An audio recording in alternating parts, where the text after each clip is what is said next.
Voilà, donc je rappelle simplement qu'en lien avec une transmission que nous avions reçue par l'intermédiaire de notre frère prêtre, le père Jean Séraphin, Jean-Yves Leloup, et que certains connaissent bien parmi nous, qu'il avait reçu du mont Athos, donc un des grands foyers, je dirais, monastique dans la tradition de l'église primitive, de l'église orthodoxe en tout cas aujourd'hui. On avait, dans un schéma un peu synthétique, rassemblé ou résumé à travers ces 5 piliers de la pratique qu'on retrouve, assez universel, le lien à l'enracinement. Première posture, c'est qu'avant de penser élévation ou spirituelle, les anciens nous disent descendez. Donc, descendre dans la matière. Donc c'est toute l'expérience de méditer comme une montagne. Vous vous rappelez cette transmission que Père Jean Séraphin qu'il avait reçue du Père Séraphin, qui est le Père spirituel donc, du mont Athos.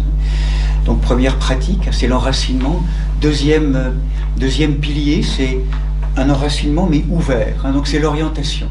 C'est retrouver l'orientation vers la source, comme la fleur ou l'arbre qui trouve de manière souvent très étonnante, dans un phototropisme, je dirais, naturel. Notre matière humaine est naturellement habitée d'un théotropisme naturel, d'un élan naturel vers le théos en grec, vers le Seigneur, vers la source, que Jésus appelait son Père. Voilà, orientation vers la beauté, vers le vrai, vers le bon. Enracinement, orientation, et là dans l'espace qui est créé, la respiration, respiration, respirer et être respiré, recevoir le souffle de quelqu'un qui m'inspire. Il y a tout un art là vraiment qui est là dans la présence de la respiration. Prier, c'est respirer, c'est effectivement ça de respirer. Et là dans le prolongement du souffle, c'est Kyrie eleison, Kyrie eleison, Kyrie eleison, Kyrie eleison, Gospodи pomiluj, Gospodi pomiluj, Doamne miluiește. Différentes traditions spirituelles nous rejoindront aussi la vocation. Nous sommes informés, créés pour adorer et chanter, louer le saint nom de Dieu. C'est la grande prière, vous le savez, diront certains, qui restera à la fin de temps. À la fin d'un temps. Et nous sommes actuellement dans une fin de temps. Et là, cette prière-là, c'est l'invocation du Saint-Nom. Et puis après, rappelez-vous, tout cela prend un centre, c'est le cœur. Et vraiment aujourd'hui, l'organe noble, empereur du système, c'est le cœur. Et les anciens sont très vigilants vraiment à faire descendre, à retrouver cette unité entre la pensée, le sentiment, je dirais même la pulsion, venant des zones vitales qui remontent au cœur, comme s'il y avait là, sans opposition de centre, mais l'intégration au niveau du cœur. Être dans son cœur. Aie un cœur et tu seras sauvé. C'est la grande parole, vous le savez, des moines du mont Athos. Aie un cœur et tu seras sauvé. Retrouve ton cœur profond, ce cœur. Et le cœur, vous le savez aussi, donc c'est un enjeu, on va progressivement rejoindre notre sujet, est une maison dans laquelle il y a beaucoup de pièces, avec beaucoup de pièces encombrées, ligotées, enténébrées, mazoutées, à qui on a donné tout pouvoir. Ce sont ces forces diaboliques, ces forces de l'ombre, ces forces de compromission, ces forces... Après, derrière tout ça, il y a des forces de défense, de salut, de survie, je dirais. Mais souvent prises en main par cette tentation éternelle de la voie du raccourci qui pourrait faire croire que je maîtrise tout et que moi pourrais avoir la solution ultime à toutes les choses. Jusqu'à ce qu'à un moment donné, on comprenne que moi peu, comment dire, moi peut pas beaucoup. En tout cas, l'expérience et l'épreuve m'agenouille et me conduit à découvrir que moi ne peut pas grand-chose. En tout cas, les épreuves nous conduisent à l'expérience qu'à un moment donné, et c'est une expérience intéressante, bouleversante, d'une conversion qui commence à pouvoir se faire, où moi découvre qu'au cœur de moi, il y a plus grand que moi. Il y a toi. Toi. mon Seigneur et mon Dieu, toi plus grand que moi, celui qui aime. Donc c'est cette conversion, c'est ce centre de gravité qui va changer. Vous sentez bien, c'est ça dont il est question. Nous sommes des pèlerins, et les pèlerins que nous sommes, c'est aussi une image, c'est quitter la terre du connu pour aller vers l'autre rive. C'est une image qu'on retrouve dans l'Évangile. Cette terre du connu, ordonnée, à cette dimension donc d'identification à ce qui est connu. Et là, tout notre chemin, notre pèlerinage terrestre, c'est quitter le connu pour aller vers l'inconnu, vers l'au-delà.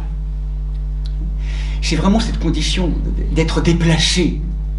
Et le Dieu biblique, vraiment, au-delà des images qu'on peut en avoir, est un Dieu qui honore le mouvement, qui nous met en marche, et qui voudrait nous faire sortir de tous les états d'arrestation, état d'installation dans lequel nous sommes. Tout ça, vous le savez, les épreuves, des moments d'expérience bienveillante, merveilleuse, des moments d'éveil, mais des moments également douloureux sont là pour nous remettre en mouvement, pour nous rendre pèlerins, en marche, en marche.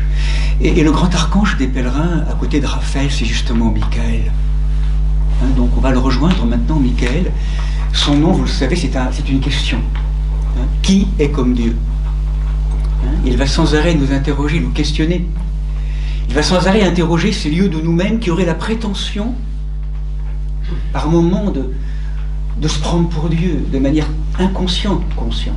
Souvent, c'est dans des espèces de toute-puissance, au-delà de nous, dans des désirs souvent de reconnaissance tellement forts, ou d'être aimé, et on prend trop de place, on le sent bien, chacun d'entre nous. C'est comment ça va comment ça va, à un moment donné, donc, nous travailler pour que, cette présence, de plus en plus, donc, interroger ces lieux, pour que nous redonnions autorité et pouvoir à qui le droit. Et que longtemps, tout au long de notre chemin, nous donnons autorité et pouvoir à des forces qui nous rendent esclaves, objets, manipulés. Là est le thème de prostitution, vous le savez, bibliquement, c'est un mot fort. Prostituer, c'est être objet, et faire de l'autre un objet. Manipuler, victime, toutes ces notions de... Et tout notre chemin, donc, vous savez, c'est comment passer, on l'a souvent rappelé ici, de victime inconsciente. En vérité, on est dans le déni, ou même on se fait avoir sans arrêt, sans se rendre compte qu'on se fait avoir, à l'étape de la victime consciente, où on sait qu'on se fait avoir, mais on se fait avoir quand même. On se fait avoir, mais on sait de plus en plus qu'on se fait avoir. Je ne sais pas comment dire. Il y a une notion d'être de plus en plus, comme s'il y avait une espèce de vision qui commençait à apparaître. Ah tiens, je me sens encore fait avoir. Là. On est encore objet. Et progressivement, ça s'arrache pour que la dimension du sujet arrive. Sujet, donc disciple de la voix. Et que là, je quitte progressivement cet état de victime, et je redeviens disciple, capable de discipline, capable de réordonner, je dirais, la vie, et faire du coup de tout ce qu'il m'arrive une possibilité et une occasion d'accès à une vie plus haute. Aussi terrible cela soit, je sais qu'à travers ce que je vis de douloureux et de difficile, j'ai quelque chose à apprendre. Tout ça, vous le savez. Il y a un enseignement qui m'oblige à quitter ce peut-être à quoi je suis tellement identifié, tellement, et que je ne vois pas, ces points aveugles. Souvent, c'est demander la grâce au Seigneur dans tel ou tel événement de ma vie, là où je t'ai toujours pris en main. Donne-moi, Seigneur, de voir les points aveugles, là où je crois que je suis juste et je ne suis pas juste. Mais je ne sais pas encore. Je crois que je vois, et en vérité, je suis aveugle. Mais je ne vois pas ça. Et je me fais régulièrement avoir. Vous savez un petit peu ce que ça veut dire tout ça, c'est demander la grâce de la vision. De voir, de découvrir dans la relation difficile ou merveilleuse, les points aveugles, les points où je suis encore noué, en état d'esclavage, en état pas libre. Finalement, l'évangile, c'est pas en termes de bien ou de mal qui aurait à le raisonner à travers la présence du Christ. C'est en termes de est-ce que je suis libre ou esclave. Tant que je suis esclave, c'est le mal et le bien, c'est tout est relatif, mais c'est vraiment l'enseignement du Christ, c'est un enseignement qui libère, qui nous sort de la terre d'esclavage, à tel point que la Pâque, pour laquelle on se prépare maintenant à vivre, c'est la sortie du piège de l'esclavage. Voilà, donc au fur et à mesure, à travers les événements que nous vivons, nous savons aussi quelles zones d'esclavage dans lesquelles nous étions, et progressivement, voilà, on va se dépêtrer tout doucement, enfin voilà, c'est tout un chemin, hein, donc patience, patience, patience, avec soi, avec l'autre, sainte patience, c'est génial. Parce que souvent on veut arracher les choses, souvent on sait bien, et c'est... Le Seigneur sait hein, où il faudrait nous conduire. Hein, donc, c'est pas sans nous, et en même temps, c'est aussi le laisser faire. Il est temps de laisser le Seigneur agir. Hein, c'est la première parole, prière dans une des liturgies de Saint Jean Chrysostome. Donc voilà, ceci étant rappelé par rapport à l'archange Michel, donc vous vous rappelez, nous avions signifié tout un programme l'an dernier déjà, puisque c'était en septembre, on avait proposé un séminaire un peu sur 2 jours introductifs, avec différentes facettes, en lien avec la présence de l'archange Michel. Et donc nous avions abordé en novembre l'une des premières facettes qui était Saint Michel, Michael, qui est comme Dieu. Hein, dans son combat, on l'avait rappelé, céleste, avec ses forces lucifériennes, hein, donc diaboliques, en tout cas tous ces combats qu'on avait tout à l'heure abordé, quelques aspects, on ne va pas y revenir dans l'immédiat, en tout cas tout de suite. Et on avait rappelé Saint Michel comme étant le gardien de la mémoire. Souviens-toi. Hein, là où on passe son temps à oublier, hein, oubli, amnésie, négligence de ce pourquoi nous avons été créés, Saint Michel nous rappelle, rappelle-toi, qui est comme Dieu? Qui est comme Dieu? Donc ça veut dire, c'est de prendre pour Dieu, déjà, de venir interroger tous ces lieux qui auraient la prétention de se prendre pour Dieu ou de se passer de Dieu de manière comme réflexe, en fait. C'est pas forcément de la mauvaise volonté que nous avons tous, hein. C'est qu'à un moment donné, on est tellement en process de survie pour être reconnu que, comme on dit, c'est too much. Il y a trop de place qui est là. Donc, tranquille, lâche. Te prends pas, enfin voilà, reviens tranquillement. Il y a cette dimension-là.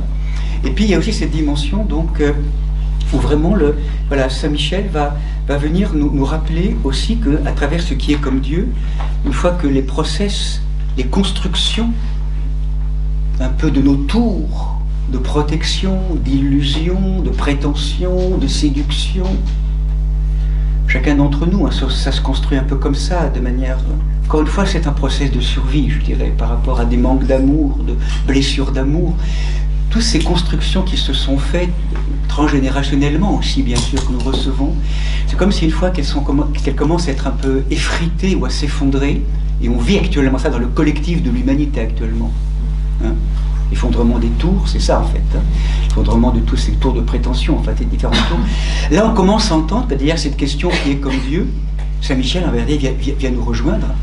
Mais c'est toi qui es comme Dieu.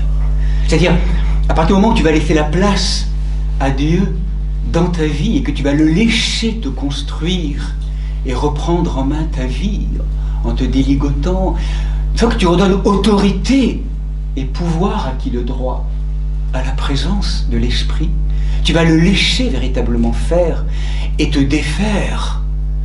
Là, à ce moment-là, il devient le prince de ton monde intérieur. Et là, à ce moment-là, eh bien, tu vas te réapproprier ta dimension. De devenir Dieu par participation. Devenir par grâce ce que Dieu est par nature. C'est inouï, la vocation qui nous est proposée. Donc Saint Michel, sans arrêt, premier aspect, qui est comme Dieu. Il va sans arrêt venir nous rappeler et nous réveiller de notre endormissement d'un rêve dans lequel nous sommes, où nous oublions sans arrêt, percutés par un ensemble d'informations de façon qui sont là consciemment ou inconsciemment pour éviter qu'on pense à ça, ou en tout cas qu'on revienne à l'essentiel, qui nous atomisent, pour oublier notre véritable vocation, de notre incarnation.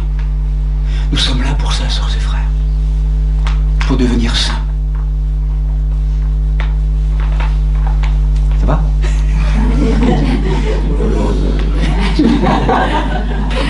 Mais qu'est-ce qu'il me dit là saint ou sainte, c'est-à-dire en fait, on n'est pas en train de l'image qu'on a toujours hein, de la sainteté, où plus on souffre, mieux c'est en fait. Hein. Être saint, c'est quoi? C'est, mes amis, devenir simplement ce que le Père Céleste appelle que nous soyons. c'est-à-dire l'avènement du je suis, l'avènement de l'être libre, l'avènement du je suis.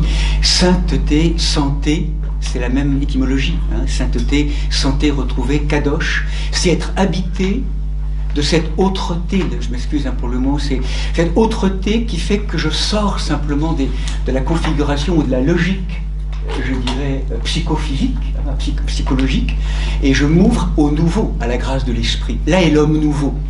On l'a rappelé ce matin dans l'Épître aux Colossiens. C'est l'homme nouveau qui est là. L'homme nouveau part de la matrice douloureuse, inaccomplie, enténébrée, mazoutée de notre monde psychique. Et là, le grand démazoteur, c'est l'Esprit Saint. Il œuvre pour progressivement libérer, déligoter, à la mesure où on le laisse faire et nous défaire. Se laisser faire et défaire. Et c'est là, si vous le voulez, mes amis, maintenant, donc j'aimerais aborder ce thème, ce deuxième thème dans lequel nous sommes, qui est cet autre thème qui est le travail de l'épée. On avait abordé donc cette question de la coupe, principe voilà, féminin, un principe qu'on soit homme ou femme qui est là, la coupe et l'épée. Travail de l'épée. Voilà, et peut-être proposer un petit moment là de partage, petite heure, enfin on va voir, 45 minutes, 50 minutes, pour peut-être pour repositionner ce que ça veut dire ce travail de l'épée, ce que ça implique aussi en étant très concret, et peut-être en partant donc de ce que la tradition appelle ce travail de l'épée, bien sûr en lien avec l'archange Michel. Donc là, l'archange Michel, quand nous le convoquons, vous le sentez bien, il y a toujours cette notion d'un combattant, donc ces forces, il est le combattant, le grand guerrier, gardien de la souveraineté de Dieu. Et donc vous rappelez un peu ces images, excusez, elles sont pas très grandes et je ne sais pas si vous pourrez les voir, mais voilà, par contre, au Mont Saint-Michel, par exemple, cette image que vous avez ici, je ne sais pas si vous la voyez ou pas, le Mont Saint-Michel, avec l'archange et son épée. Donc ça, c'est vraiment l'épée de Saint-Michel. Il y a aussi un tableau qui est peut-être beaucoup plus occidental, je dirais, c'est un autre aspect du combat aussi, sur ce tableau-là, avec toujours la notion de l'épée. On sent que l'archange Michel, là, c'est un guerrier, vraiment de lumière. Et puis cette très belle représentation aussi qui est celle de Monseigneur Jean de Saint-Denis. Saint Jean de Saint-Denis qui est un tableau de l'archange Michel. Vous voyez ou pas? Je m'excuse, je ne sais pas à peu près. Donc cette épée très particulière qui est là, cette épée de feu qui est là. Donc cette épée, c'est vraiment je dirais un vrai, voilà. Donc Saint Michel est vraiment associé à l'épée, au travail de l'épée. Mais j'aimerais peut-être, avant d'entrer dans le concret, peut-être essayer d'entendre qu'il n'y a pas qu'une dimension extérieure à cette épée. Et pour ça, j'aimerais tout simplement reprendre ce qu'on avait abordé et prolongé par une expérience d'une de nos mères spirituelles actuellement, qui est Annick de Souzenel, qui a beaucoup travaillé autour de ce thème de l'épée. Ça a été c'est un des thèmes fondateurs de son œuvre. Si vous la rencontrez, Annick, enfin, vous connaissez un petit peu ses ouvrages. En tout cas, ce qui me paraissait intéressant dans la dimension, donc en ouvrant cette porte de connaissance et dans le monde des Écritures, en mettant de côté les livres canoniques qu'on avait donc abordés lors des dernières sessions. Saint Michel apparaît à 3 moments dans le texte biblique: livre de Daniel, livre de Jude, livre de l'Apocalypse, on le verra tout à l'heure. En tout cas, il y a d'autres écrits, et vous vous rappelez qu'en septembre, pour ceux qui étaient là, on avait abordé ce thème du livre d'Enoch, qui est un patriarche des écrits apocryphes, de la tradition juive. Et à un moment donné, je ne vais pas rentrer dans le détail, pour ne pas noyer tous les détails, il y a un texte intéressant dans le livre des paraboles, du livre des paraboles d'Enoch, qui va préciser la fonction de Saint Michel, peut-être par rapport aux autres anges, quelque chose de particulier que Saint Michel dont il va être dépositaire dans sa matière. C'est un texte un peu énigmatique, c'est pour ça que je ne vais pas forcément l'approfondir. Donc, dans le livre des paraboles, il nous est dit à un moment donné que je dirais un saint, en tout cas quelqu'un, va demander à Michel de lui révéler le nom secret, N-O-M, le nom secret, afin que les anges le mentionnent dans le pacte, pour que ce nom et ce pacte fassent trembler ceux qui ont enseigné aux hommes tous les mystères. Telle est la vertu de ce pacte, il est puissant et stable. Alors, ce texte énigmatique montre que ce nom dont il est question, c'est le nom de Dieu, le nom même de Dieu, dont est dépositaire, dans cette approche du livre d'Enoch, des paraboles, l'archange Michel. Donc, et là, en étant dépositaire du nom, c'est comme si l'archange Michel était comme dépositaire d'une connaissance qui est donnée à celui qui le possède et qui finalement pourrait donner un pouvoir analogue à celui de Dieu. Vous savez que dans la tradition biblique, juive, le nom, c'est quelque chose, quand on nomme quelqu'un, c'est beaucoup plus qu'un prénom, qu'un nom, tu sais, c'est une puissance. Nous sommes en relation avec l'être même, la profondeur, l'essence même de l'être. Connaître le nom de quelqu'un, c'est connaître sa puissance la plus intime, c'est connaître son mystère. C'est très puissant. D'ailleurs, lorsqu'il est question dans le texte de dire pour qu'il fasse trembler, ce tremblement, ce frisson, c'est un moment d'émerveillement et même, en même temps, je dirais, de crainte de Dieu, dans le sens premier du terme, c'est-à-dire ce mystère fascinant et terrifiant devant lequel nous sommes, devant l'abîme de Dieu. C'est vraiment cette présence, donc, à la fois donc, d'une toute autreté radicale devant laquelle nous ne pouvons que nous agenouiller. Nous sommes agenouillés. Ce pacte, ce nom. Et là, Saint Michel, ce nom dont il est dépositaire, me fait penser aussi à un autre texte qu'on retrouve, et là, par contre, c'est un texte du livre de l'Exode. Donc, je déroule un peu ce raisonnement dans lequel je veux nous conduire.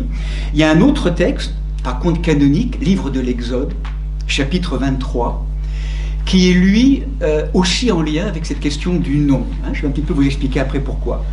Donc l'Exode chapitre 23, versets 20 et 24, c'est le moment où le peuple hébreu est sorti de la terre d'Égypte, ce moment béni.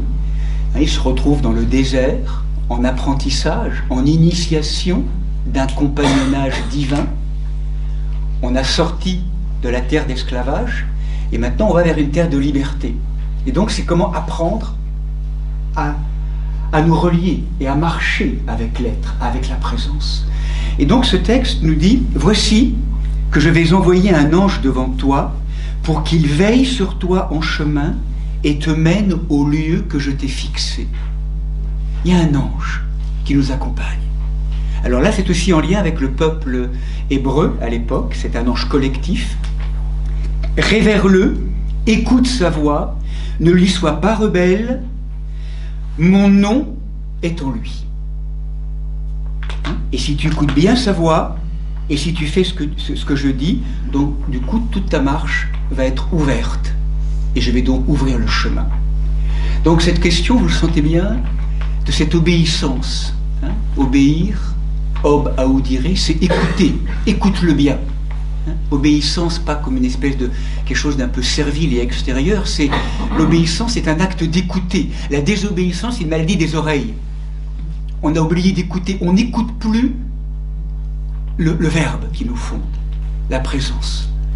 Et du coup, on agit en désaccord avec l'information que nous aurions dû écouter et recevoir. Donc là, il est question de la présence, donc simplement, de Saint Michel, comme celui qui apparemment, donc en tout cas c'est ce que nous dit le texte, mon nom est en lui. Donc Saint Michel est le dépositaire du nom. Et si je passe par Saint Michel pour rejoindre maintenant mon propos, c'est qu'effectivement arrive aussi un autre texte maintenant dans le livre des Nombres et que je rejoins.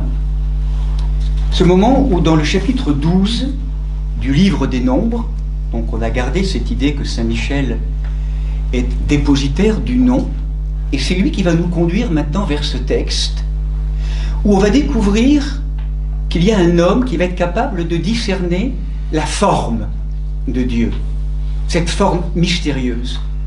Chapitre 12 du livre des Nombres, dans le livre dans la Torah, il est dit Yod et Vav, là des noms de Dieu, Yod et Vav, le tétragramme divin, ne peut pas prononcer normalement, seul le prêtre à l'époque, une fois par an, pouvait le prononcer, dit « Écoutez mes paroles, s'il y a parmi vous un prophète, c'est en vision que je me révèle à lui, c'est dans un songe que je lui parle. Il n'en est pas ainsi de mon serviteur de Moïse, toute ma maison lui est confiée, je lui parle », le texte traduit face à face, en vérité le mot qui est là en hébreu, fait, c'est bouche à bouche. Dieu parle à Moïse, bouche à bouche, comme un baiser, un souffle à souffle, un baiser de Dieu. Dans l'évidence, non en énigme, et il voit la forme de Yod et Vavé. Il voit la forme. C'est comme si dans cette préfiguration, si vous le voulez, quelque chose qui fait que Moïse, dans cette vision, va plus loin quelque part que les prophètes. Dieu lui parle en face à face, bouche à bouche. Donc il est dépositaire, ce prophète, vraiment de la parole de Dieu. Et là, c'est là où je veux en venir, parce que dans ce lien maintenant avec notre dame centenaire, maintenant Annick, qui, vous savez, autour de la forme de Dieu, a eu une expérience très forte dans sa vie. Certains peut-être connaissent cette expérience. Très enracinée, vous savez, dans la tradition orthodoxe, en lien justement avec Saint Jean et Saint Denis, donc elle a beaucoup rencontré. Elle a également ce pilier très important de la tradition juive, qu'elle a beaucoup rencontré aussi, Annick. Et à un moment donné, lorsque elle a abordé, vous savez, ce fameux tétragramme divin, en rêve, en songe, il y a eu comme, à un moment donné, lorsqu'elle méditait, ce tétragramme divin, Yod et Vav He, donc voilà, ce tétragramme normalement qu'on écrit Yod et Vav He, est apparu à Annick sous cette forme-là. L'impression que c'était, c'est une vision, là je parle de la forme, une vision. Je suis en train d'expliquer tout ça pour comprendre que la notion de l'épée est beaucoup plus qu'une épée extérieure. C'est qu'à travers en fait cette forme, eh bien, notre mère a le pressentiment que le nom même de Yod et Vavé, qui est le tétragramme divin, a une forme d'épée. Intuition humaine, simplement. Merci Seigneur, enfin je dirais c'est le Seigneur qui lui donne cette intuition. Mais en tout cas, bien sûr, devant cette révélation, une espèce de fulgurance qui est là, du coup, quelque chose où elle sent qu'il y a quelque chose qui est tout à fait juste, et en même temps, elle demande bien sûr confirmation, et vous le savez, donc quelques semaines après, quelques jours plus tard, chez un ami, donc là j'écris dans son livre La parole au cœur du corps, qui est un livre très intéressant d'Annick, qui est un des premiers qu'elle a écrit avec Jean Moutapa, chez un ami qui possédait le Zohar, alors que je n'avais encore jamais ouvert cette Bible des kabbalistes, donc on est vraiment de la tradition mystique juive. C'était il y a longtemps. Je touche le livre au hasard, je crois qu'il y a au moins 3 ou 4 volumes dans le livre, donc il est assez épais comme information, au hasard, entre guillemets, et là elle lit, le tétragramme est une épée, le yod est le pommeau, la petite lettre qui est là, le pommeau, et vav est la lame, et les 2 haies qui sont là sont comme les 2 tranchants de l'épée. Donc, synchronicité magnifique. En fait, elle a une vision quelque part. Alors, ça veut dire que Yod et Vavé, l'un des aspects du nom de Dieu, a une forme d'épée. L'épée avec le pommeau, et avec la lame, et avec les 2 haies. Est-ce que c'est clair ce que je raconte par rapport à ça, de la tradition juive? Ce qui est intéressant dans cette histoire, finalement, c'est qu'on est en train d'entendre finalement que le tétragramme, Yod et Vav He, qui plutôt symbolise dans la tradition juive, peut-être en lien avec le Yod, ce qui pourrait être la notion de l'incarnation. Yod et Vav He, c'est un petit peu pour nous le lien avec le Christ, dans la tradition maintenant, en résonnant avec les mystères chrétiens. Le Yod et Vav He et l'épée, c'est la présence même du Christ. Le Christ est l'épée. Mais ce qui est intéressant pour nous, c'est que l'être humain que nous sommes, hommes et femmes, créés à l'image de Dieu, et bien finalement, il est créé à l'image de Yod et Vavé, et donc du coup, ça veut dire que lui aussi, dans le noyau et dans la semence de son être, il est aussi l'épée. il y a en nous une épée qui est déposée, une instance qui fait œuvre d'épée. Est-ce que je suis clair dans cette dimension de la... C'est important à entendre, c'est peut-être un petit peu nouveau pour certains, mais c'est d'entendre que plutôt que de voir toujours les épées extérieures qu'on projette, et on va voir justement comment on va utiliser tout cela, mais que finalement l'épée, elle est en nous. C'est une instance, c'est une présence. On pourrait dire que c'est le Christ en chacun d'entre nous. L'épée. Et maintenant, l'un des grands enjeux, c'est comment on va être invité à se saisir de l'épée, à la prendre en main ou pas, et les conséquences que ça va avoir au niveau de notre vie. Mais que certains diront que notre vocation d'être humain est dans la reconnaissance de ce mystère d'amour qui est déposé en nous, en termes d'épée, eh bien c'est de prendre l'épée en main pour, on pourrait dire, construire cette dimension de sainteté en devenir, parce que si on ne prend pas cette épée en main, la tentation c'est de la projeter à l'extérieur, et on va tuer à l'extérieur par l'épée mal orientée, désorientée. Par la parole, à ce moment-là, cette épée, c'est pas simplement le poignard, ça peut être le poignard, mais certains iront très loin, ça peut être la notion d'une parole totalement vipérine, en fait, qui n'arrête pas de voilà. Là, c'est le travail de l'épée totalement dévoyée, enfin, qui n'est pas pris en main.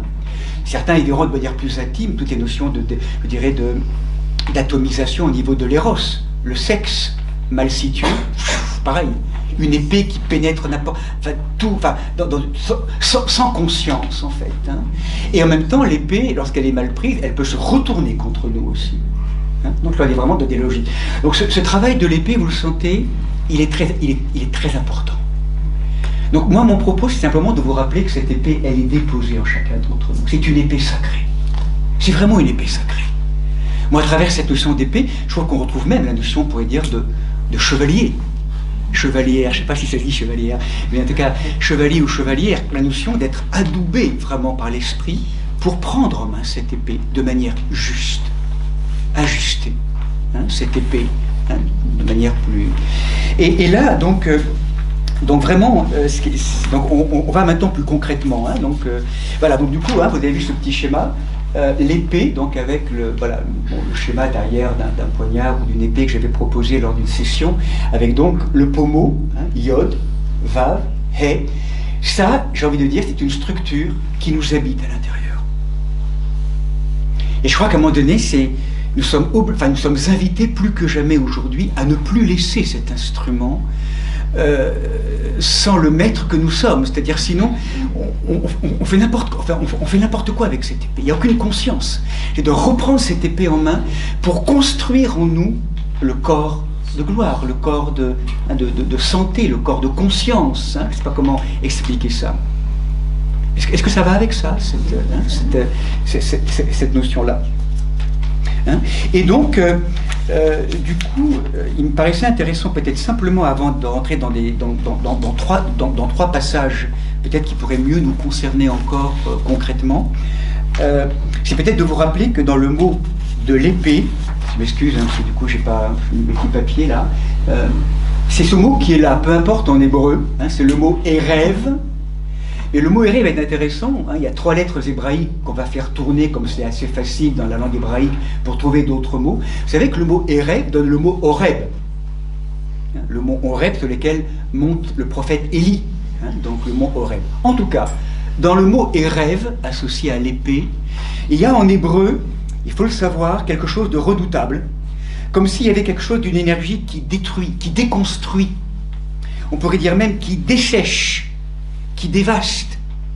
Il y a une énergie très puissante dans cette épée, que nous avons du coup à habiter de conscience. Mais ce qui est intéressant, à travers cette énergie de ces 3 lettres hébraïques, c'est que lorsque nous les changeons de place, ce qui est possible, on a des noms en hébreu qui du coup ont la même énergie qu'on peut relier. Il y a le mot Rahab, qui vous savez qui est le nom d'une des prostituées bibliques, qu'on retrouve, qui va aider l'entrée dans la terre promise. Et Rahab, c'est intéressant, c'est que ce travail, on pourrait dire, de l'épée, à un premier niveau, introduit une possibilité de libération et d'élargissement. Comme si le travail de l'épée, on le comprend, va être au service d'un élargissement, d'une libération, si ce travail est bien effectué, s'il est juste. D'ailleurs, à ce propos, dans le mot rab, il y a le mot rab. donne-moi du rab, c'est-à-dire donne-moi le surplus en fait, hein, la croissance, la multiplication, ça vient de là aussi le rab. Hein. J'ai besoin je pendais avec le rab. Hein. Le rab, c'est vraiment la notion de multiplication, d'abondance en fait, de fécondité. Et puis, il y a un troisième mot intéressant, qui est le mot abor, et puis je resterai là après par rapport à l'hébreu. Le mot abor est intéressant, formé des mêmes lettres hébraïques. Et dans abor, c'est intéressant parce qu'il y a le mot joindre et lier, et même le mot de l'ami. Comme si finalement, à travers ce mot, vous sentez bien, tout le programme est déposé là au niveau de l'épée. Énergie très puissante, déconstructrice, vraiment très puissante, qui est au service, si nous la manipulons, si nous l'utilisons de manière ajustée, orientée et ordonnée, dans un chemin de fructification, d'abondance, en fait, de libération et d'ouverture, au service de toujours plus de liens, de jointure, non seulement les uns avec les autres, mais aussi avec le principe divin. Donc, c'est vraiment une expérience et une œuvre importante au niveau de l'épée. Hein, ces mots bibliques qui sont là. Et donc, voilà, donc du coup, vous le savez, on a bien conscience que cette épée, si nous ne la prenons pas en main, en nous-mêmes, ou si elle est prise en main par des forces de mort qui vont l'utiliser n'importe comment, eh bien c'est le désastre. Et aujourd'hui, c'est ce qui est en train de se passer, frères et sœurs. Les conséquences de nos sociétés actuelles, que ce soit au niveau écologique, au niveau, à tous les niveaux de la société, on le voit bien avec les armes sorties à l'extérieur pour attenter aux frères ou à la sœur de même sang, je dirais même de même religion, enfin quand on voit ces guerres fratricides en terre slave ou même en terre sainte aussi, les armes extérieures sont sorties parce qu'il n'y a pas en vérité de prise en main de l'épée à l'intérieur. Est-ce que je suis clair de ça en fait?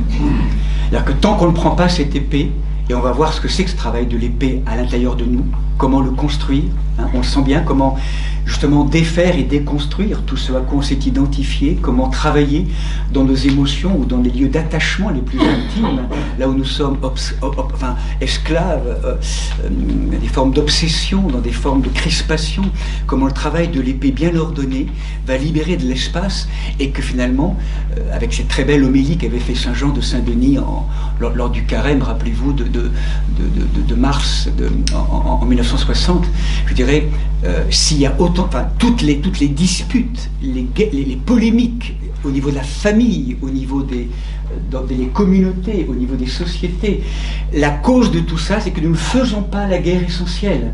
Et la guerre essentielle, c'est avec ses propres profondeurs, en lien avec ses propres profondeurs. C'est prendre en main l'épée et convertir tout ce qui peut encore me ligoter dans la grâce de l'Esprit Saint.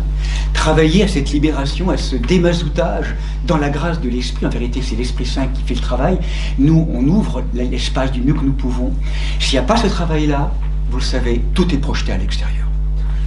Et aujourd'hui, on est vraiment en plein dedans. Tout ce que nous vivons aujourd'hui à l'extérieur, de désastreux dans le sens de tellement choquant, c'est la conséquence de 8 milliards, ou en tout cas toute une humanité en devenir. Hein. C'est pas pour en rajouter de la culpabilité, mais c'est vraiment en termes de dire, voilà, qu'est-ce qui fait encore moi, dans mon cœur aujourd'hui, je n'ai pas pris l'épée, qu'est-ce qui fait que je continue à nourrir la guerre en Ukraine ou ailleurs, parce que finalement c'est là que ça se passe, quoi. Désolé, enfin, si le bout d'univers qui m'a été constitué est rempli de guerre ou de rapine ou d'avarice, comment voulez-vous que ça se passe à l'extérieur? C'est d'abord à l'intérieur, tout ça vous le savez. En tout cas, c'est ce travail de l'épée maintenant que je nous propose peut-être d'approfondir.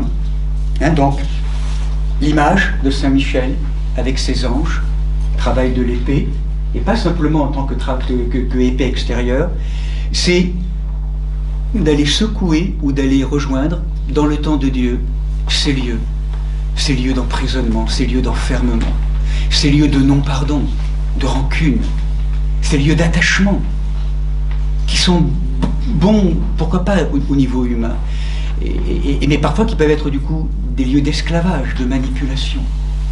C'est tout ce travail, le travail de l'épée, systématiquement, d'aller rejoindre tous ces lieux en nous, Et cette épée, c'est à la fois une épée extérieure, et c'est en nous-mêmes, hein, en lien avec le Christ, qui va vraiment secouer ces lieux-là et les interroger.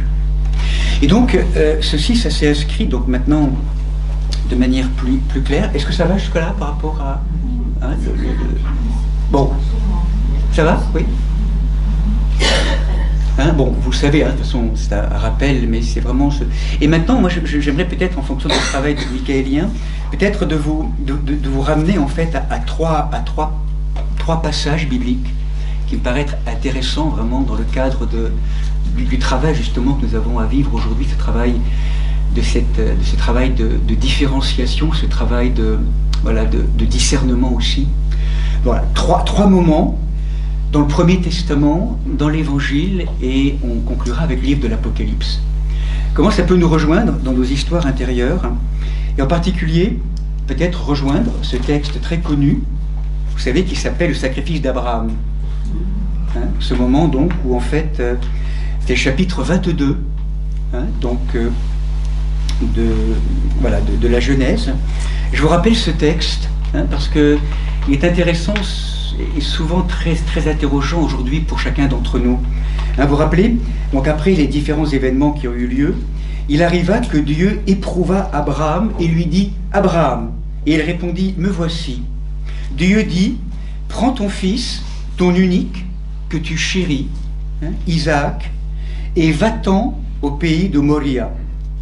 Et là, tu l'offriras en holocauste sur une montagne que je t'indiquerai. » Abraham se leva tôt, hein, il sella son âne et il prit avec lui 2 de ses serviteurs et son fils Isaac. Voilà, il fendit le bois de l'holocauste, il se met en route pour l'endroit que Dieu lui avait dit. Puis après, Abraham, le 3e jour, levant les yeux, vit l'endroit de loin. Abraham dit à ses serviteurs, « Demeurez ici avec l'âne, moi et l'enfant, nous irons jusque là-bas, nous adorerons et nous reviendrons vers vous. » Abraham prit du bois de l'holocauste, le chargea sur son fils Isaac, lui-même prit en main le feu, le couteau, et ils s'en allèrent tous 2 ensemble. Isaac s'adressa à son père, Abraham, et dit « Mon père !» Il lui répondit « Me voici, mon fils. » Il reprit « Voici le feu et le bois, mais où est l'agneau pour l'holocauste ?» Abraham répondit « Dieu pourvoira à l'agneau, mon fils, pour l'holocauste. » Et ils s'en allèrent tous 2 ensemble. De nouveau, ce verset qui est répété. Quand ils furent arrivés à l'endroit que Dieu lui avait indiqué, hein, on voit le drame qui se prépare, en tout cas cette tension. Abraham y éleva l'autel, disposa le bois, il lia son fils Isaac et le mit sur l'autel, par-dessus le bois. Abraham étendit la main et saisit le couteau pour immoler son fils. Le couteau, l'épée, pour immoler son fils, hein, comme étant un ordre. Hein, il répond à cet ordre qu'il a entendu, qu'il a interprété comme étant l'ordre de Dieu de lui donner son fils, hein, pour éprouver sa foi. Mais l'ange de Dieu, et certains disent que c'est l'archange Michel qui est là.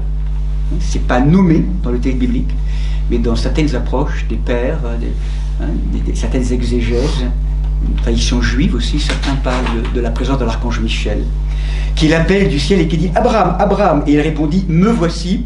Et l'ange dit « N'étends pas la main contre l'enfant, ne lui fais aucun mal. Je sais maintenant que tu crains Dieu, tu ne m'as pas refusé ton fils, ton unique. » Abraham leva les yeux, vit un bélier qui s'était pris par les cornes dans un buisson, et Abraham alla prendre le bélier et l'offrit en holocauste à la place de son fils. Hein, puis bon, toute l'histoire qui vient après, et où là on apprend que l'ange de Dieu appela une seconde fois Abraham, et donc là, parce que tu as fait cela, que tu ne m'as pas refusé ton fils, je te comblerai de bénédictions, et là, finalement, Abraham devient plus simplement le père d'Isaac, mais le père d'une multitude. Hein, ce moment où il y a un accroissement, hein, de sa vocation. Bon, ce texte, quand on le reçoit, c'est... On se dit, mais comment c'est possible, quoi? Est-ce que Dieu veut ça? Alors, en fait, il faut quand même savoir qu'à l'époque, c'est vrai que dans la culture de l'époque, pour apaiser le courroux de Dieu, hein, vous le savez aujourd'hui, en tout cas dans les temps de la culture maya, en fait, on sacrifie des enfants extérieurs. Hein, des enfants pour apaiser. Enfin, il y avait toute une pratique, tout ça nous paraît totalement... Quoi qu'aujourd'hui, le sacrifice d'enfants, honnêtement, hein, ça continue. Hein, enfin, voilà, y a pas... mais c'est vrai que ça peut paraître très, très choquant. Mais surtout, c'est ce que demande, en fait, hein, donc... Abraham, qui nous paraît vraiment étonnant. Et finalement, donc, on peut dire que Dieu arrête la main, et comme si l'intention suffisait, et les commentateurs, finalement, font l'éloge de sa foi. Donc là, cette œuvre, vous le sentez bien, hein, ce mot Moria, en hébreu, c'est le mot de l'amertume. Et vous sentez que ce mot de l'amertume, c'est un moment difficile pour chacun d'entre nous, parce qu'à un moment donné, on va le fréquenter, ce mot. À chaque fois qu'on sent que la vie, que le vivant, je ne sais pas comment dire ça, nous oblige ou nous convoque pour quitter ou pour offrir ce à quoi on est le plus identifié. Hein? Quel est notre Isaac intérieur?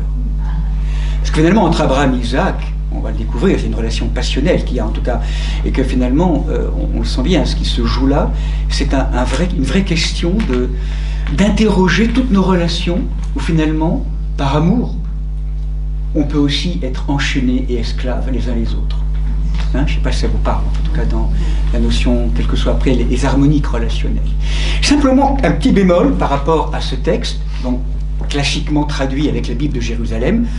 Et là, c'est très intéressant de lire une traduction, en tout cas une interprétation de la Bible de Chouraki.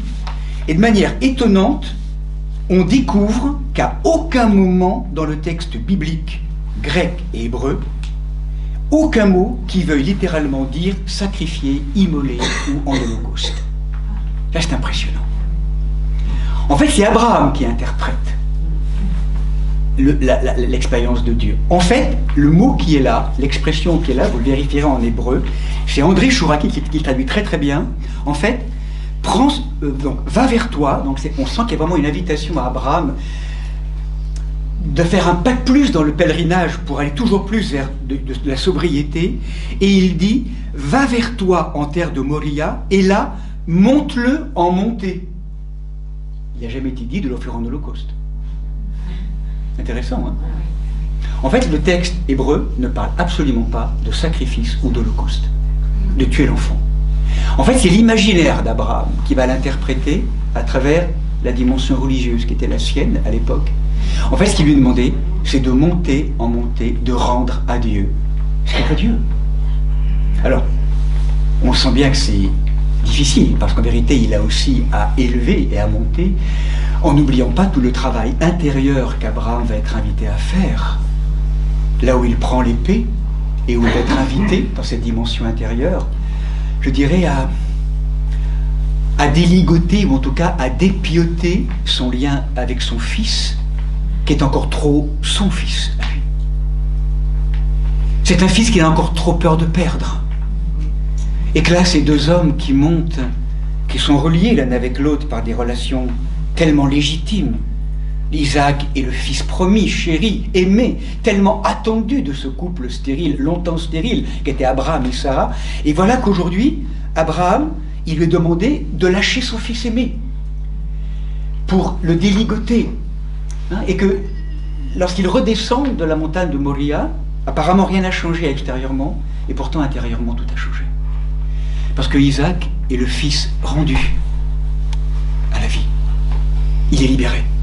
Désormais, entre Abraham et Isaac, il y a quelque chose qui n'est plus de l'ordre, on pourrait dire, de l'animal dans le sens de la dimension de passion ou de possession ou de, je sais pas comment dire, d'attachement.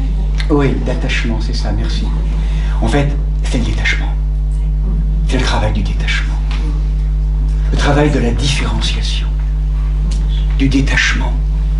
Et ce qui est très intéressant d'ailleurs, ce texte biblique nous le dit, c'est qu'à deux moments dans le texte, il y a une formule étonnante. Alors, simplement pour vous dire aussi en lien avec monter en montée, il y a un des grands commentateurs de ce texte, qui est en fait un rabbin qui s'appelle Rashi, hein, qu'on retrouve dans, je crois que c'est dans le Zohar, mais peut-être pas forcément dans le Zohar, peut-être dans une autre interprétation, dans certaines approches interprétatives qu'on retrouve. En fait, Rashi dit, donc tradition juive, hein, Dieu ne lui dit pas immole-le, sacrifie-le. Le saint, béni soit-il, ne voulait nullement cela, mais seulement le faire monter sur la montagne pour donner à la personne d'Isaac le caractère d'une offrande à Dieu. Et une fois qu'il l'aura fait monter, il lui dit, fais-le descendre. Donc, ce n'était pas la notion de tuer l'enfant. En fait, ce qui a été interpellé là-haut, vous le sentez bien, c'est le travail d'alchimisation très fort du lien entre le père et le fils, qui a lâché. Désormais, va vers toi, mon fils. Et moi, du coup, je vais aller de plus en plus vers moi. En te libérant, je me libère.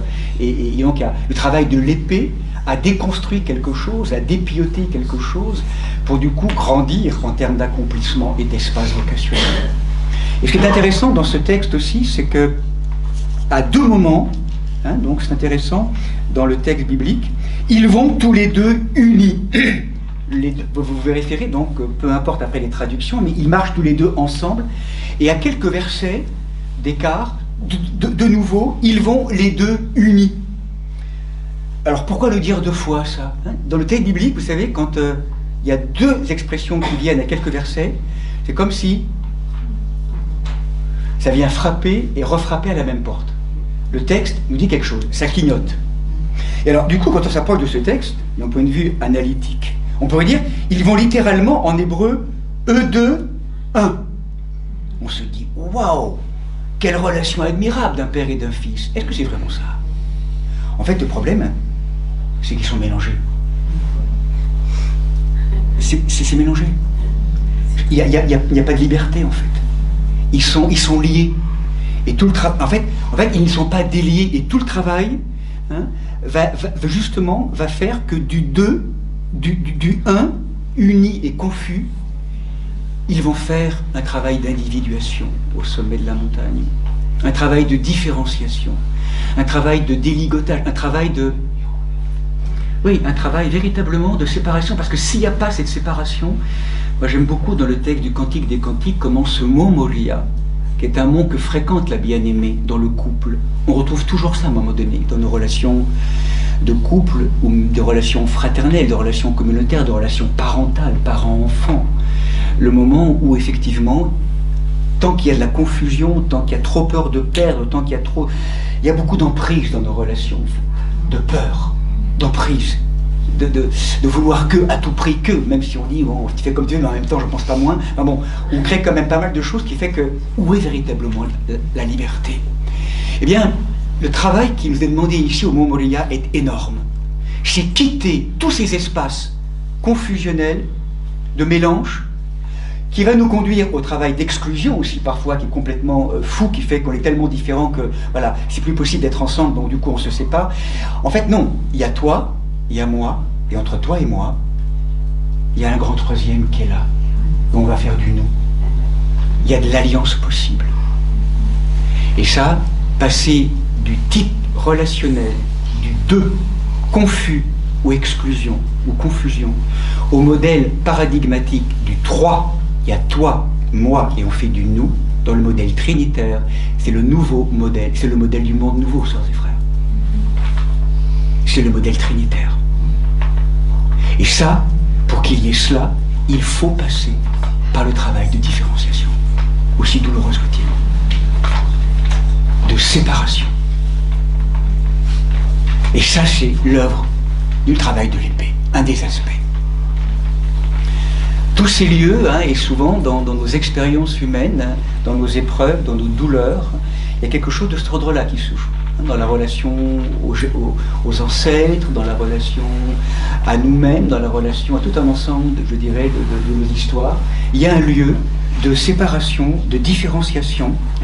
Et du coup, Abraham, on le sent tout au long de sa vie, chapitre 12, il a eu à quitter d'abord ses parents, va vers toi, quitte ton pays, quitte tes parents et va vers toi.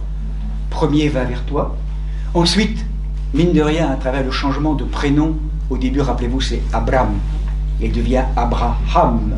Comme Sarai devient Sarah. Et lorsque ce changement de prénom se fait, c'est étonnant. Sarai, c'est ma chérie, ma princesse. Et Sarah, c'est princesse. Donc à travers ce changement de prénom, il y a aussi quelque chose qui s'est joué dans une forme de libération au niveau de la tentation de faire de l'autre du même, enfin la confusion, ma chérie, puis donc voilà, enfin finalement on se mange, enfin voilà, on est en confusion, enfin on n'est pas forcément libre, quoi. Peur, et toutes les peurs qui sont là, je veux pas le faire. On n'est pas soi-même. Enfin, il y a quelque chose qui fait qu'on est toujours. C'est un vrai travail, c'est un vrai travail de dépiotage relationnel, hein, d'être vraiment soi avec l'autre. Vous sentez ça, ce qui se joue. On est toujours en train de négocier, tergiverser, d'avoir peur que tout ça. Enfin, je ne sais pas comment ça se passe pour vous, mais en tout cas, être libre dans la relation. Cette grande liberté, ça c'est l'œuvre de l'épée, le travail de l'épée. Dans toutes nos relations, quelles qu'elles soient. Et le troisième dimension d'Abraham, qu'il aura à lâcher, hein, donc c'est Abraham, c'est avec les parents, avec l'épouse ou l'époux, en l'occurrence l'épouse pour Abraham, et avec l'enfant.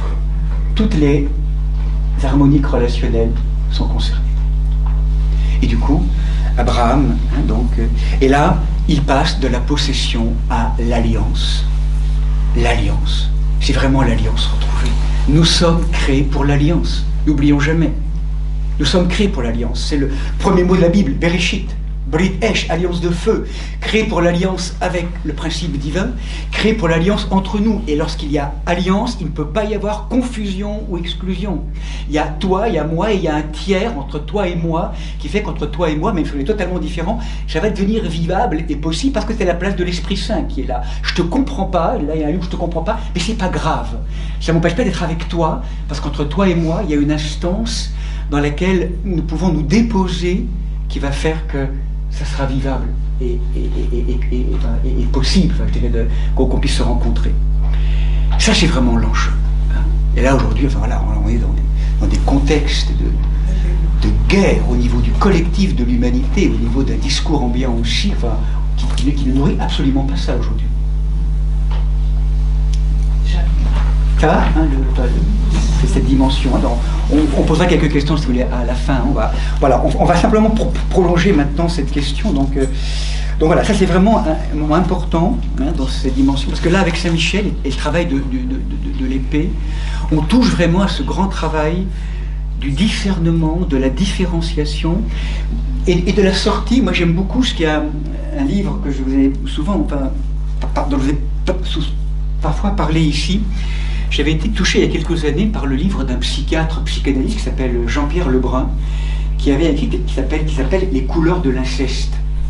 Et il montrait en fait à quel point dans nos sociétés actuelles, en fait, le principe actuellement des sociétés est très incestuel. Je ne sais pas comment dire, ou très incestueux, je ne sais pas comment dire. C'est pas qu'il y ait forcément d'actes, mais c'est très confus en fait, dans les genres, dans les générations, dans tout un ensemble de choses qui fait que il y a tout un vrai travail aujourd'hui. Il y a un discours ambiant. Alors bon, là, il le décrivait comme ça. Il est psychiatre, donc il connaît quand même le sujet. Il est psychanalyste aussi. Et ce discours ambiant, il va beaucoup privilégier cette notion de mélange et de confusion.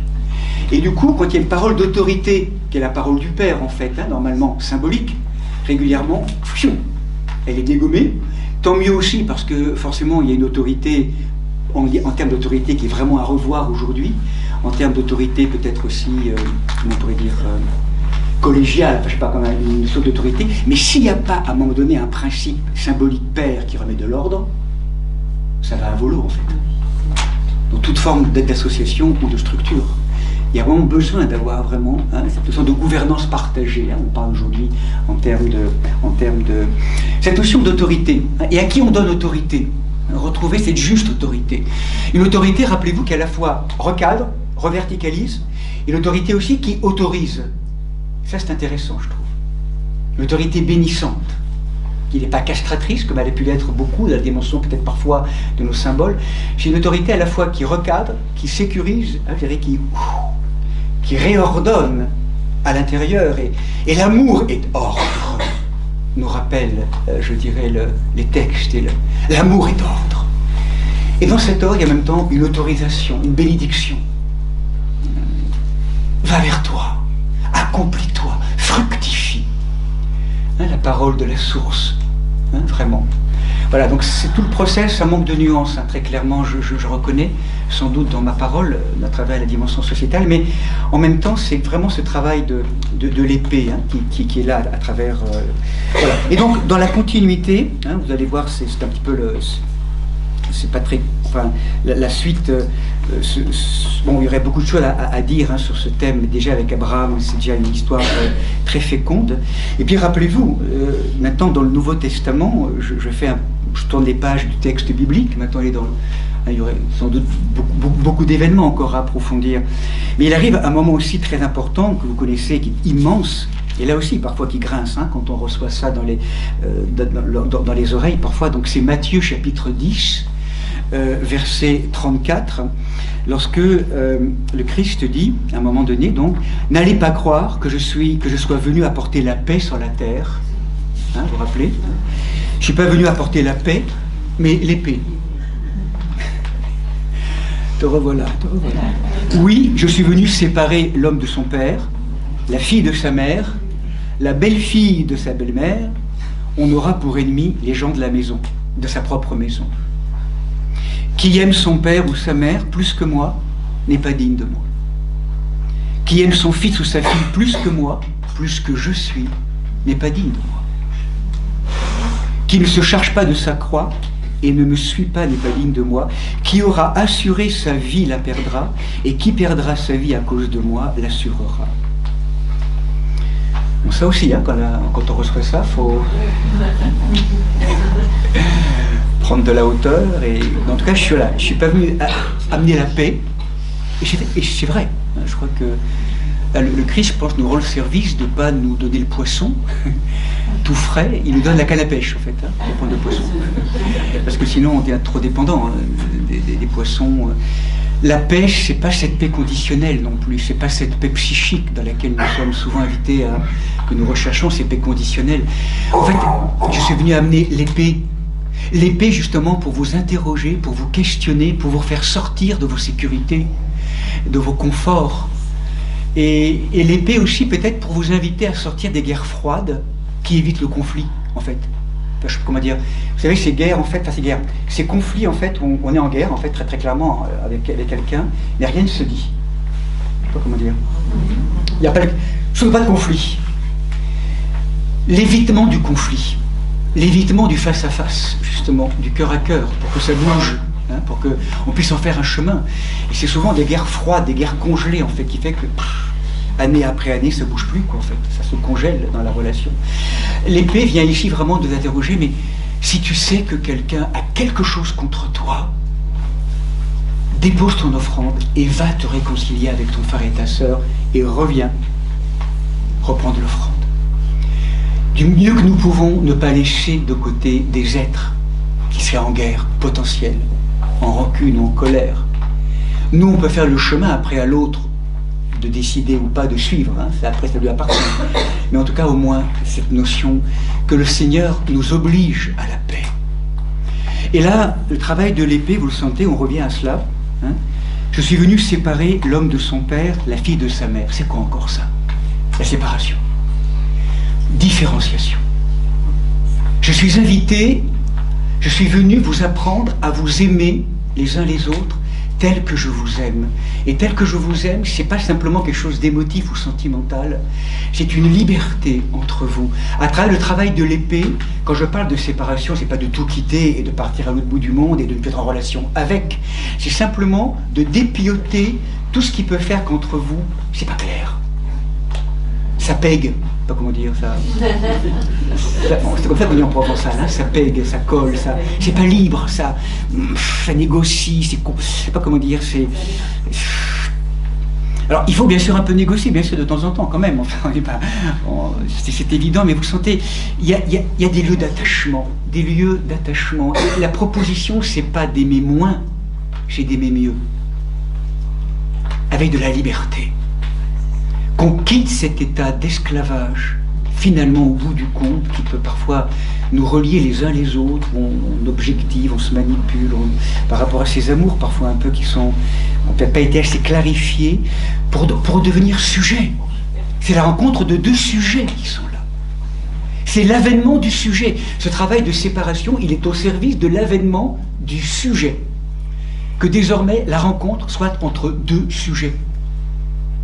L'invitation à ce travail d'alchimisation relationnelle, relation consciente. Vraiment. Ça, c'est un vrai travail qui nous est proposé.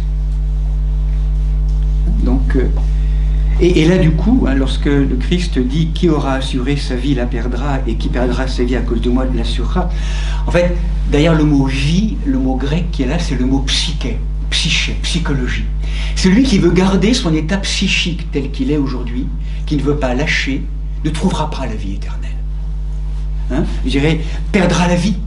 Par contre, celui ou celle qui décide d'ouvrir sa psyché, son espace psychique avec ses blessures, avec son mode à vivre, de survivant souvent, ou de sous-vivant, j'ai envie de dire, enfin comme on est les uns les autres, je dirais dans la peur souvent, puis voilà, puis souvent avec nos logiques qui sont légitimes, de vouloir être aimé, de vouloir... Tout ça est tellement légitime. Mais en même temps, à un moment donné, vous sentez bien qu'on devient mendiant. On devient mendiant du regard de l'autre, de la reconnaissance. Et là, on est piégé, on est de nouveau objet du regard des autres, de l'attention des autres. À un moment donné, c'est que l'autre m'aime ou ne m'aime pas, c'est de moins en moins important, j'ai envie de dire. Parce que, de plus en plus, on est libre. Le regard et le soutien, le point d'appui n'est plus à l'extérieur, mais de plus en plus, il est à l'intérieur. L'autre a le droit de penser ce qu'il veut de moi. Il m'aime, il ne m'aime pas. C'est pas grave. Mais pour certains d'entre nous, dans le chemin, c'est « Waouh, zut, c'est embêtant quand même, qu'est-ce qui se passe ?» Ça me va... Après, je ne sais pas comment on peut réagir, mais le fait qu'on ne soit pas reconnu, qu'on ne soit pas regardé, il y a un truc qui peut bouger un peu, quoi, si on n'est pas... Bon, c'est un travail psychologique, en fait. À un moment donné, en fait, le point d'appui, c'est qu'on avance sans appui, et pourtant on avance appuyé sur l'être, sur la présence. Et du coup, je ne suis plus mendiant du regard ou de la présence de l'autre. Je suis libre avec toi et en toi, et si l'autre est là, c'est magnifique. Voilà, ces dimensions de sujet, c'est de tout ça dont il est question. Ce travail de maturation. Moi, je crois vraiment aujourd'hui, sœurs et frères, que ce que nous vivons actuellement au niveau du collectif de l'humanité est vraiment une invitation à quitter ce type de relation d'adolescence. Enfin, je dirais adolescence, dimension d'adolescence de l'humanité pour aller vers une plus grande maturité, il me semble. Tout tremble, tous nos repères sur lesquels on est, avec parfois des fractures, des ruptures, des séparations, enfin des deuils. C'est impressionnant aujourd'hui, je trouve, dans le personnel, mais enfin, tout est remis en question, en fait, pour que, en fait, tout ceci étant extrêmement instable et désécurisant, ça nous oblige, en fait, à revenir au centre. Je ne sais pas si vous êtes d'accord, mais je dirais tout le process, c'est ça, en fait. C'est de retrouver le point d'appui au centre, dans le lien au je suis, à l'être. Tout nous pousse à ça aujourd'hui. Dans une maturation, dans l'avènement, aujourd'hui, du sujet. De plus en plus. Collectivement, familialement, à tous les niveaux. Travail de l'épée. Libère-toi de toutes ces formes d'attachement, ces formes de mendicité, ces formes où tu donnes tout pouvoir et autorité à l'extérieur, et pas à la présence d'un Seigneur qui vient frapper à la porte de ton cœur et qui dit « Mais avec moi, viens, tout est bien. » de me blottir dans la présence de l'Esprit. Tu crois, Seigneur, je peux y aller? Il n'y a pas quelqu'un d'autre?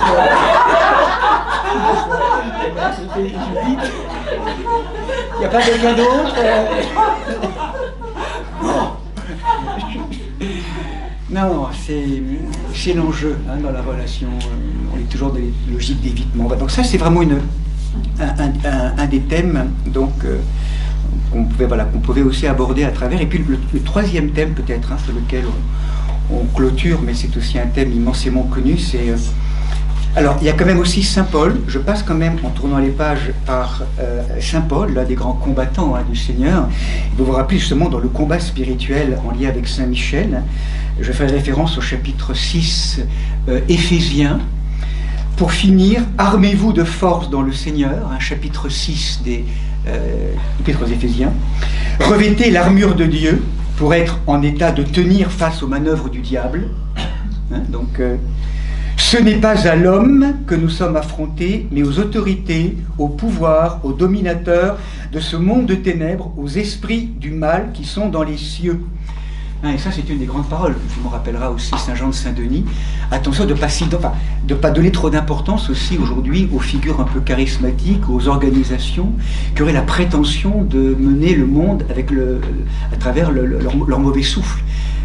Vous voyez ce qu'il y a derrière plutôt. Je crois qu'il ne faut pas se tromper d'ennemi en fait. Il y a vraiment une guerre essentielle, spirituelle, d'abord qui se passe en nous, mais que c'est vraiment des forces de l'ombre qui sont vraiment extrêmement présentes aussi. C'est pas pour en faire peur, mais simplement pour immuniser et savoir que c'est une réalité aussi. Et qu'il y a Monseigneur Jean parlera beaucoup de cette guerre entre le Christ et Satan, en chacun d'entre nous. C'est une réalité.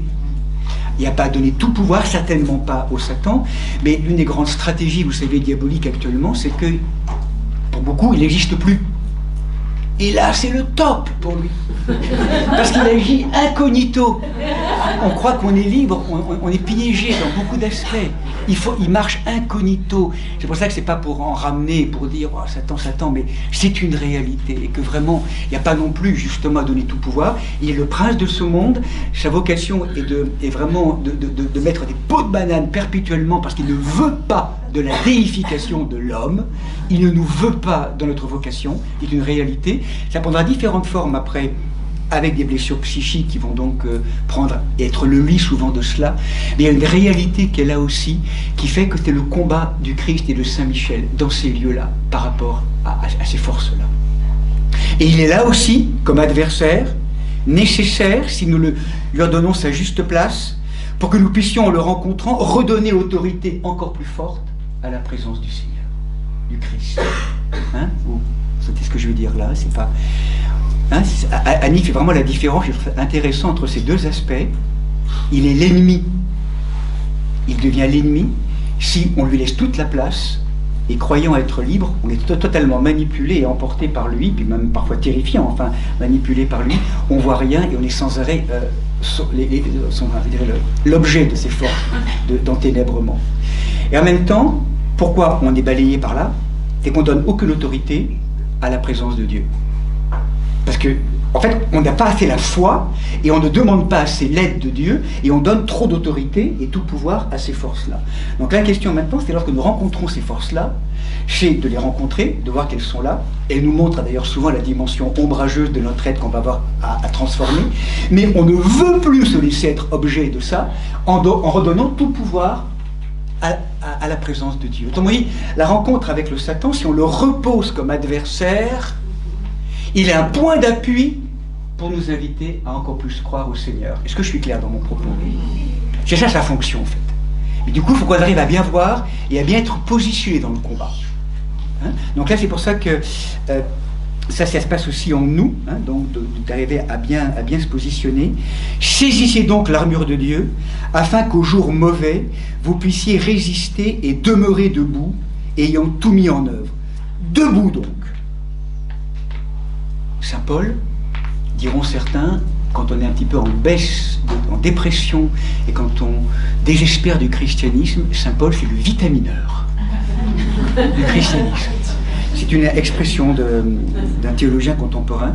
Si vraiment on veut retrouver le feu de la Pentecôte des premières communautés, lisons Saint Paul.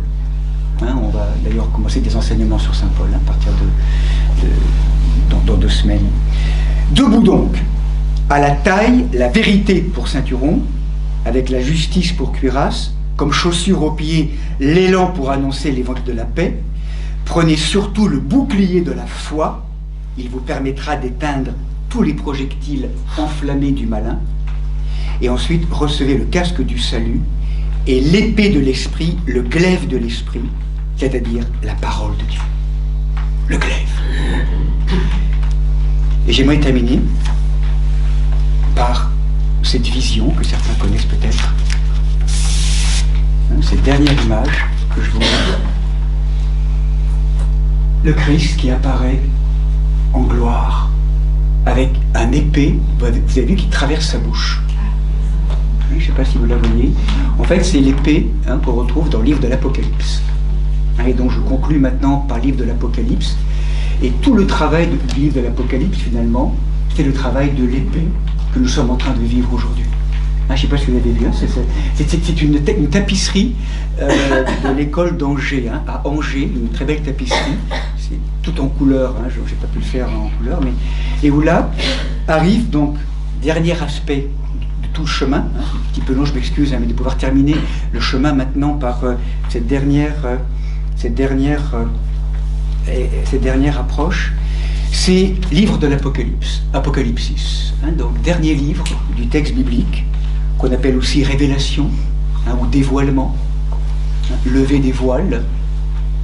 Donc ce mot est très intéressant, Apocalypsis.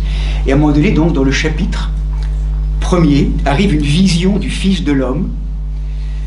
Je me retournais, donc c'est Jean, le prophète. Pour nous, dans la tradition, c'est Jean l'évangéliste, le disciple dit bien-aimé, proche de Jésus, pour regarder une voix qui lui parle. Et m'étant retourné, je vis 7 chandeliers d'or.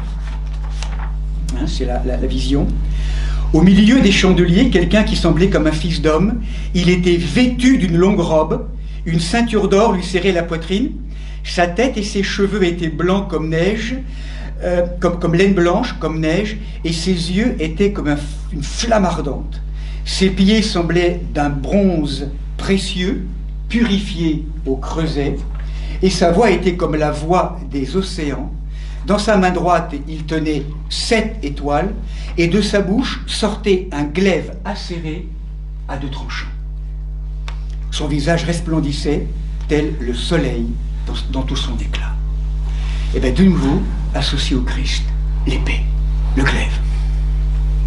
Et c'est pas anodin qu'il apparaisse à la fin de la Bible. Parce qu'aujourd'hui, ça j'aime beaucoup la manière dont donc l'épée du discernement, diront certains, l'épée de la, je dirais, voilà, l'épée, je dirais, à double tranchant, qui différencie, qui distingue. Mais j'aime beaucoup ce que dit... Et je terminerai par là une des personnes qui a contemplé le livre de l'Apocalypse, qui est à la fois psychanalyste aussi, qui s'appelle Anne Donegani. J'ai un doute sur le prénom, en tout cas le nom c'est sûr, Donegani. Isabelle Donegani. Je crois qu'elle est aussi sœur, je me trompe. Mais elle dit quelque chose de très intéressant sur le livre de l'Apocalypse, parce que c'est pour les temps actuels.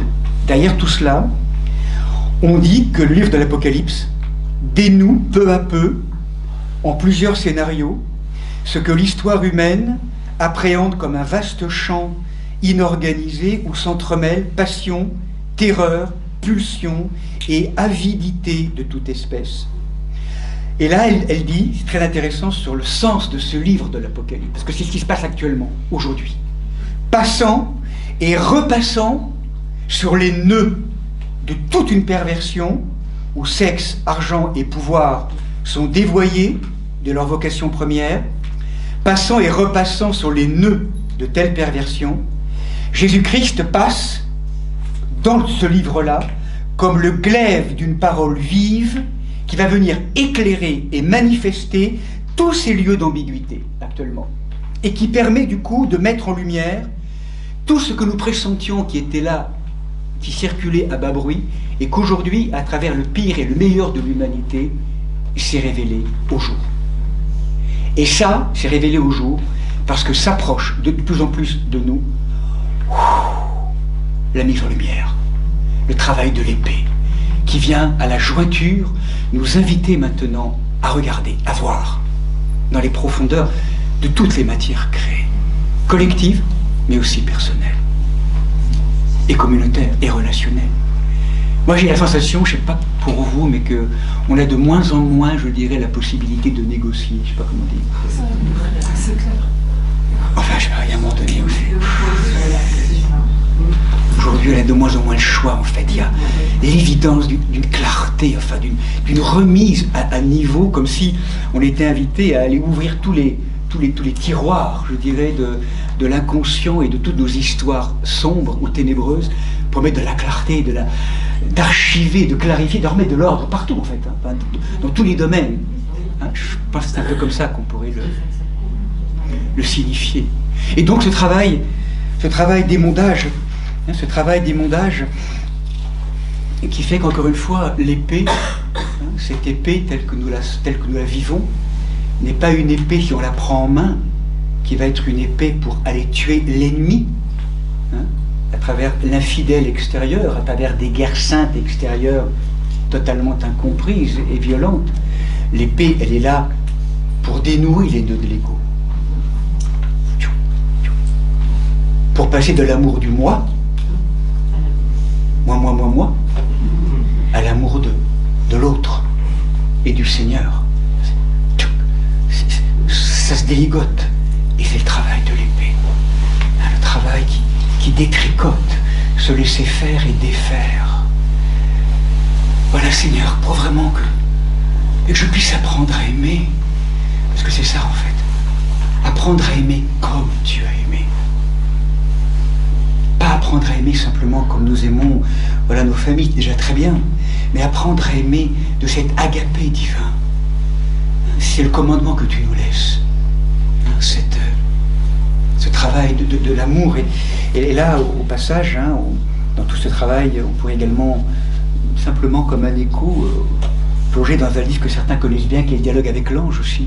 Hein, c'est un livre de chevet important pour certains, dans la dimension aussi un peu grande spiritualité. Hein, et comment, en fait, le texte de feu, hein, vous rappelez, dans l'entretien 76, vendredi 29 septembre, alors que ces grandes intermédiaires, hein, que sont Hannah, Lily et Gita, ne savent pas du tout que c'est le jour de la Saint-Michel, arrive une présence qui se présente comme Saint-Michel, justement ça tombe bien, enfin, ils ont fait le lien après, et vous vous rappelez ce que dit à ce moment-là Michael.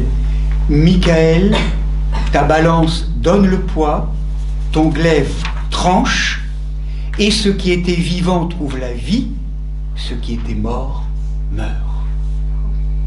Si tu dois trancher, que tu ne le peux pas, si tu dois peser, que tu ne l'oses pas, appelle ainsi. Michael, donne de la force. Toi dont le pied écrase la tête du serpent, cette force froide d'amour, toi seul tu peux la donner. Ce que tu tranches est déjà mort. Donc, ce que tu tranches est déjà mort. En fait, ce qui est en train de s'effondrer aujourd'hui, c'est ce qui est déjà mort, frères et sœurs. En fait, ce qui est en train de s'effondrer dans nos sociétés, partout en nous, c'est ce qui est déjà mort, c'est ce qui n'a plus, je dirais, d'existence, en fait. Et c'est parce que c'est mort que ça s'est tranché, et cette œuvre de l'épée, c'est vraiment une invitation à quitter la mort et à trancher ce qui est déjà mort pour que vive vraiment ce qui appelle à vivre. Et que souvent, on est lourd de tout un ensemble de choses mortes qu'on ne veut pas lâcher et auxquelles on est encore identifié. C'est tout le chemin. Lâche. Plus que jamais aujourd'hui. Se laisser. C'est pour ça que je crois qu'à un moment donné, je ne suis pas certain que ce soit moi qui puisse faire ça. Enfin, j'ai la sensation que lorsqu'on dit de laisser Saint-Michel trancher, je crois que là, il faut être vigilant, parce que souvent, nous, avec notre perception un peu voilée et égotique et très partielle, on n'est pas forcément très ajusté pour un tel acte. C'est comme si on avait à laisser faire l'Esprit Saint. Notre chemin est simplement d'ouvrir la matière comme comme une matière brute, une matière, et de laisser l'Esprit et l'archange Michel nous travailler et trancher ce qui a à être tranché. Et pas comme moi je veux, mais comme toi, Seigneur, à travers la cohérence et l'intelligence de la vision. Tu sais qu'il d'abord passer par là, moi j'aurais peut-être voulu mettre un super truc, un coup là, comme j'aurais voulu le faire, pas par moi, mais c'est pas l'histoire. D'abord, ça va passer par autre chose, par un autre chemin. Dans la notion de guérison, demander la grâce. La grâce pour ce travail.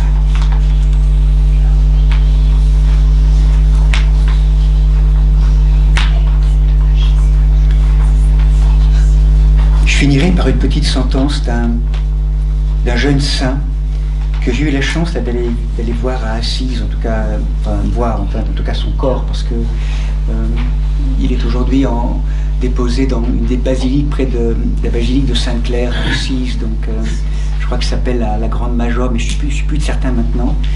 qui s'appelle Carlo Acutis. Peut-être que certains connaissent ce jeune homme en fait. Il est là, en fait. Il est là. Un jeune homme donc qui est très étonnant en fait. Il est né en fin du XXe siècle, en 1994 ou 15. Il est né au ciel en 2008, je crois, d'une leucémie foudroyante. Et en fait, en état de sainteté, il a été béatifié récemment, ce jeune. Et en fait, son corps, il l'avait demandé, en fait, est exposé vraiment à la vue de tout le monde. C'est très impressionnant, avec ses tennis, avec son... Comment dire, je me souviens, à Assise, on passait des reliques, des saints, de Sainte-Claire, Saint-François, donc les reliques un peu parfois, c'est très ancien. Et là, on voit un jeune, avec le jean, avec un corps parfaitement conservé, et on voit tout, en fait. La chasse est parfaitement transparente, donc il est allongé.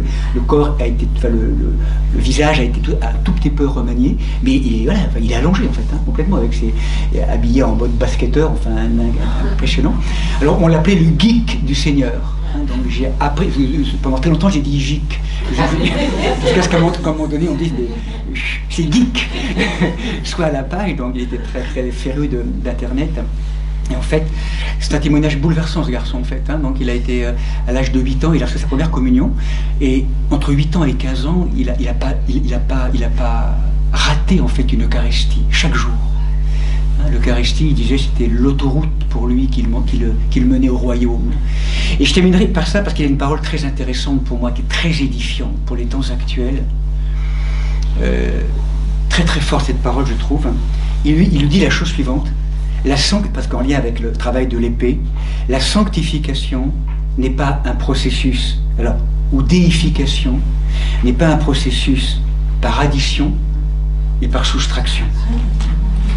Moins de moi pour laisser la place à Dieu. La soustraction. C'est intéressant ça. Parce qu'on a une idée souvent de la vie spirituelle où il faut encore plus acquérir et en rajouter. En fait non. Faire et défaire.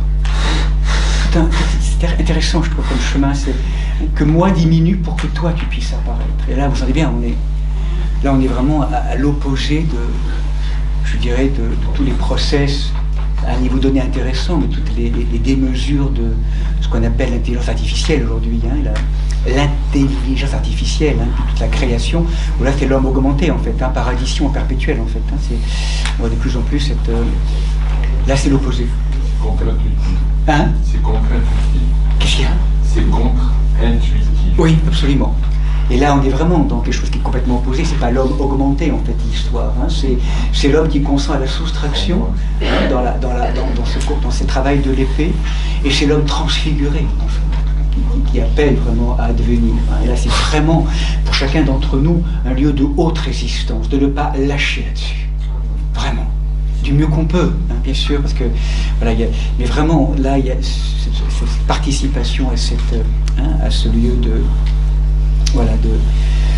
ce travail donc que j'ai voulu brosser un petit peu. Je vais m'arrêter là maintenant avec Carlo Acutis. Il est presque 16 heures, on peut peut-être se donner un petit quart d'heure de questions après, mais peut-être pour un petit moment de silence pour conclure si vous le voulez, pour rassembler un petit peu ce chemin. En vous remerciant pour votre patience et à travers ce déroulé qui a été la notion de l'épée, de tout ce que ça implique extérieurement et intérieurement, et puis les textes bibliques en relation. Je vous propose peut-être de se poser quelques instants, et puis pour celles et ceux qui le souhaitent, avoir un petit temps peut-être plus interactif après, jusqu'à 16h30 où nous aurons l'office de